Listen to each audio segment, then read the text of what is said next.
Next night we traveled to, I think it was Houston, and we pull in the same way. Right about now we got a little more like friendlier with Prince because we met him and say, down to earth guy, man, but very, very freaking talented. I mean, when you hear the word like genius, that's what he was. Right. But he was a down to earth, every day. He loved to joke around and all this kind of type guy. So anyway, night of the show, like we setting up. Time for a sound check. Prince came up to me again. He said, "Kym, man, listen, man, I don't know what's going on, man, but I'm sorry. But Rick James came to my people and said, we're not allowed to let you guys use our like risers. Come on, man. What do you mean we can't, So my thing is because I'm a good judge of character. So by now, I'm starting to see where this guy's psyche is. I'm talking about Rick James. Right. I said, okay, cool. We come out again, Dom, we come out this night, and we were hotter than the night before with this 5 feet of space. You were bringing the fire. And it was electrifying. Right. Okay? Prince comes on, he's electrifying. Rick, Soul City Band, electrifying. Rick comes on, not so electrifying. Okay? That's all I'm going to say. Rick seems like the person you hit the stage and you bow to him. He expects that. Well, he expected to be bowed to before the show. Right. Which I wasn't giving up that. I'm sorry. I don't care who the heck you are. But anyway, so that show ends. Next night, we pull in. I think it was Dallas. I can't remember. We pull in the back. Our bus is about to go into the stadium, and Rick James's manager is standing in the middle of the roadway, and he stops our bus. And we said, well, Dad, what is this about? He comes on the bus. He has an envelope with money. He gives it to our manager. I mean, we all right there freaking listening. Right. And even he was baffled, because we got along well. And he says, man, I'm sorry, I don't know what happened, but Rick don't want y'all on the show no more. Here's y'all pay for tonight. And that was it. Was the envelope at least full? Oh, the envelope had what it was supposed to have. All right. Yeah, but it was just the way that the man was, man. I said, well, come on, man. I said, cool. Well, he paid us, and let's go, But there was a time after that we met up in Winston-Salem. Right. It was on a big show. I think it was about 6 or 7 different acts.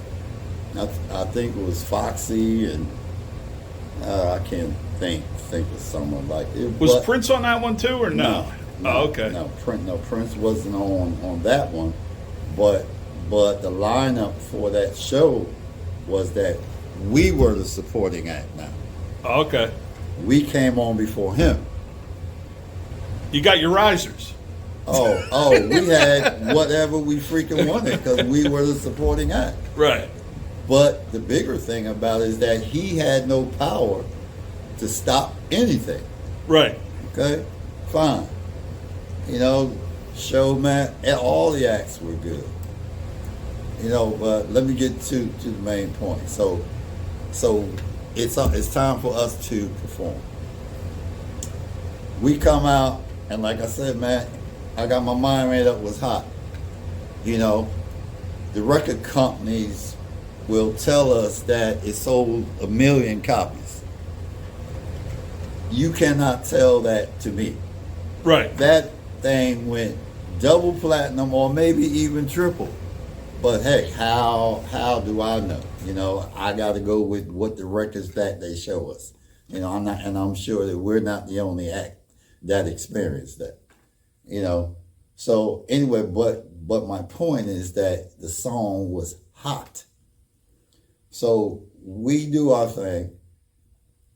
End of the show, I got my mind made up. We do this thing for, I don't know, 15 freaking minutes. It seemed like it was. But when you guys do it, it's a party. Yeah, it was a freaking party, man, because, I mean, part of the show that we were done, but they wouldn't let us stop playing this freaking song. I'm talking about the crowd. Right? So we steady playing down. We started playing the song. Finally, it ended. But when it ended, the crowd started chanting, "We want instant funk. We want instant funk." Right? You know, we're up there, we're waving to them, blowing kisses and everything. You know, we walking off the stage. This chant just got louder and louder and louder. So Stone City Band start to come on and set up their thing. This chant is still going on, man. Right. You know, and they start the show, but the chant was still going on. We want instant funk. We want instant Crowd funk. still feeling Crowd still feeling it, man. Right. So Rick comes out. He's dancing. The band is playing. He got his joint in his mouth. He's smoking and everything. He running around. The crowd is still chanting, "We want instant funk. We want instant funk."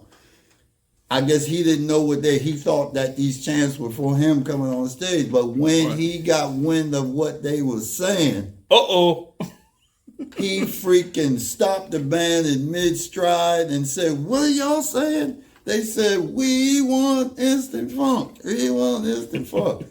This man said, "MF instant funk," threw his bass down and walked off the freaking stage. And had a little tantrum. And had a little freaking tantrum. And inside of my mind, I said, yeah. Who got the last word? We got you back. Yep. And that makes a satisfaction. Yes, that was that. That's funny.